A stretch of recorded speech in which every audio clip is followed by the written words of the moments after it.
Welcome.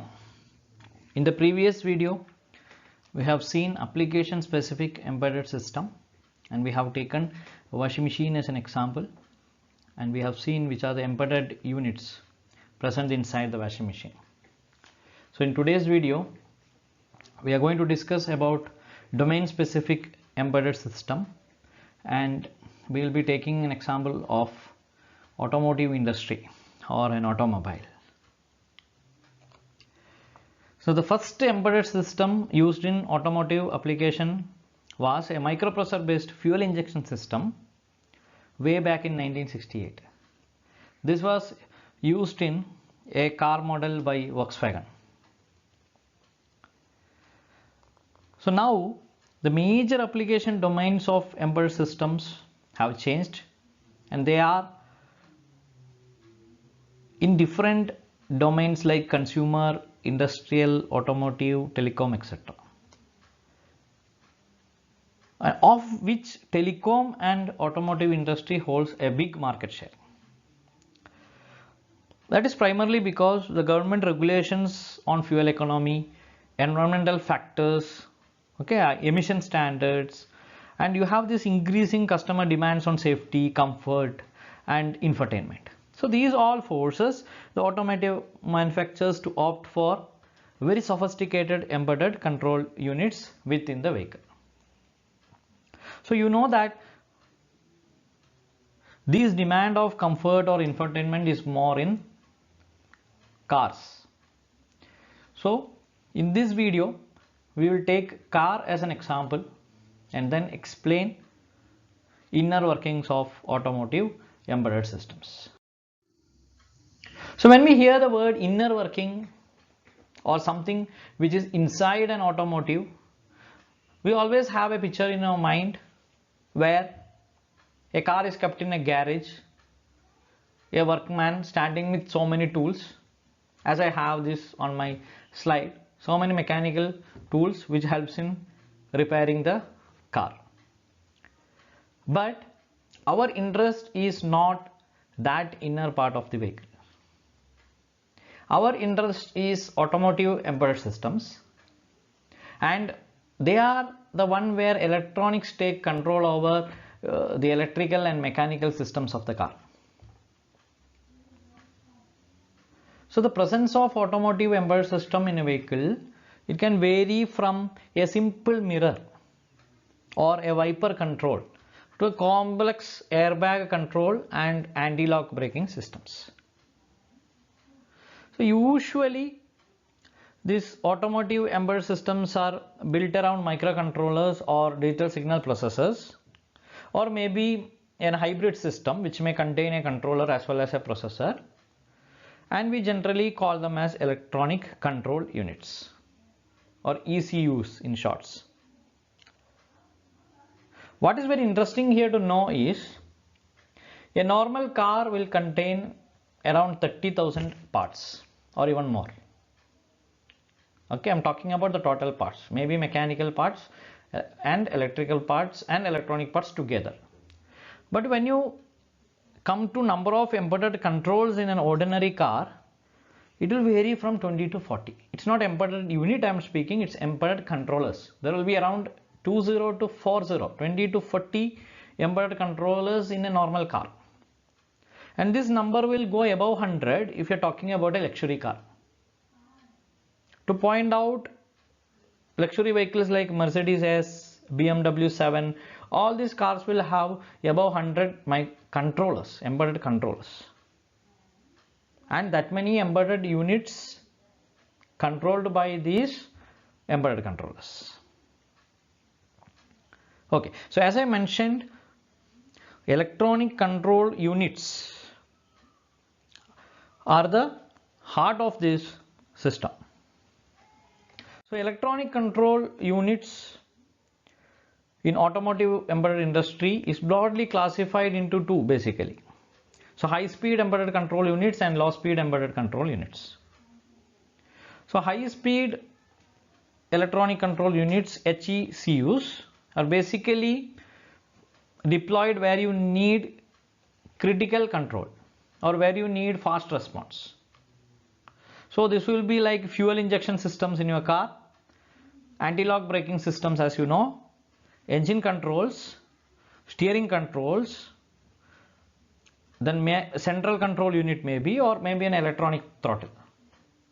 Okay, so these are the areas where we have to use high-speed electronic control units. Then we have low-speed electronic control units. This will be used in applications where response time is not so critical. And to the advantage of the manufacturer, such controllers are built around very low-cost microcontrollers or digital signal processors. So where we actually apply these low-speed electronic control units are in audio controllers, or maybe door locks, both passenger and driver. Then power windows, we say door glass controls, power windows. Okay, wiper control, mirror control, maybe your seat control, okay, or headlamp or tail lamp control. Then maybe off late sunroof control.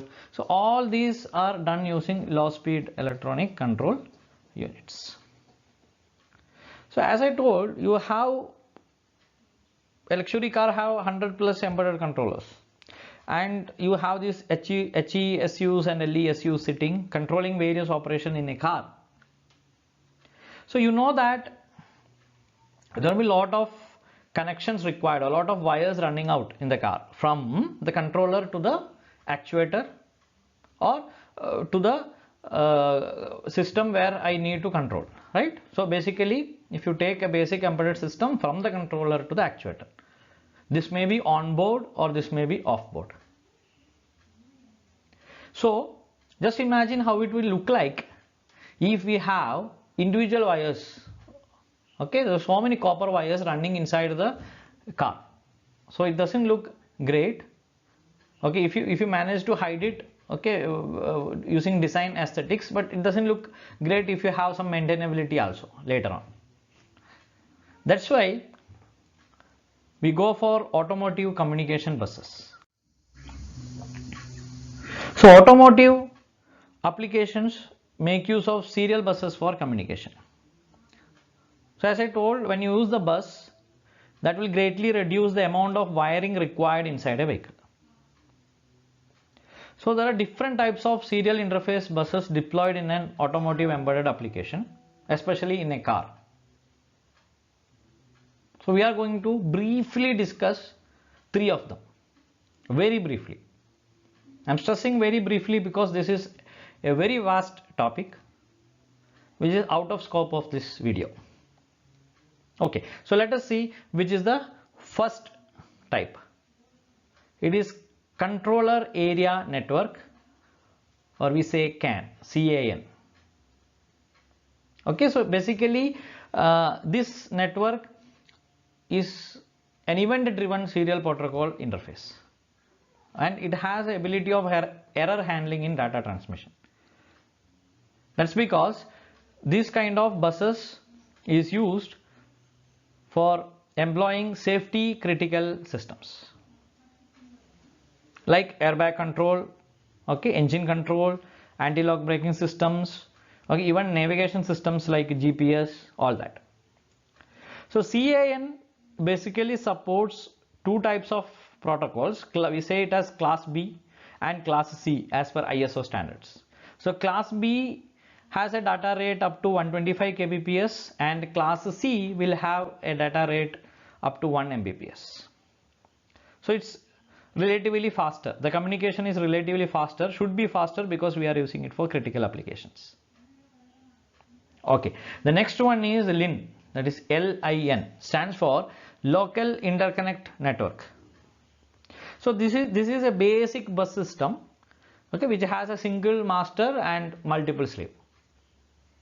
So a LIN can have up to 16 independent slaves. So it is basically low speed single wire communication interface. The speed here is limited to 20 kbps, okay, and basically used for sensor to actuator interfacing. So where they are used is they are employed in application like mirror controls, fan controls, okay, seat positioning controls, your power windows. So these are the applications where this will be deployed, and you know that these applications are not critical applications. Okay, so it can take time to respond. It should not respond in microseconds or so like the previous applications, engine control or maybe throttle control kind of. Okay, so there I cannot use it because there I need a very fast speed of communication, very high speed communication. But when I come to these applications, I can afford slow communication. Okay, it should happen in means 0.5 seconds or 1 second. That's enough. Okay, so the last one is media oriented system transport bus, or we call it as MOST.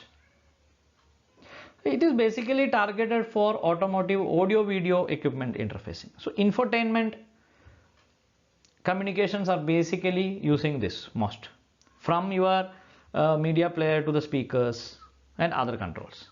Okay, so it is basically a multimedia fiber optic point to point network, and this can be implemented in star fashion, ring fashion, or daisy chained topology.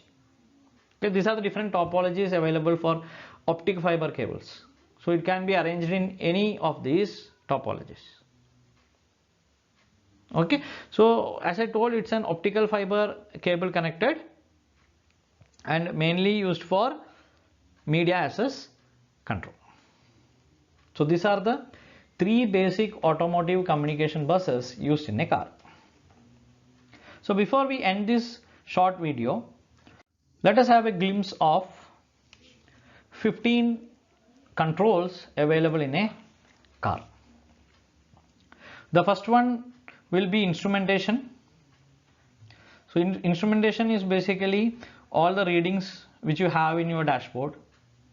Okay, maybe speed, maybe total kilometer run, okay, fuel economy, all that. So it's basically instrumentation. Then you have this engine control. All this will be separate embedded units, okay, working for like a single goal. Then you have this fan control, then very important, very critical fuel injection control, okay, not so critical headlamp control, then again very critical ABS, then not so critical wiper. So for ABS I'll be using controller area network. For wiper control I will be using local interconnect network. Just try to look at, have a glimpse of these and try to recollect which will be the communication buses used for each, and whether it will be a high speed electronic control unit or low speed electronic unit. Okay, so 8 is suspension control, then 9th is central locking system, 10 is window glass controller or power windows, then you have the side mirrors control, then you have the seat control. Okay, these are all not necessary or and sufficient in all the cars. Okay, but these are the possible controls. Then you have this airbag control, very critical. Okay, new government regulations, Indian government regulations says that this is must in every car now. Then you have this power steering and air conditioner. Air conditioner is there now in every car, right? So these are the basic embedded systems in the automotive domain. All these controls are different embedded units using different controllers. So this itself will tell you that there are minimum 15 controllers in your system, and I have not touched upon, okay, or this figure doesn't cover the sunroof, right, and other lot of infotainment related controls. So it will take the number of controllers to even higher. So I hope you got a glimpse of automotive embedded systems. Thank you for watching.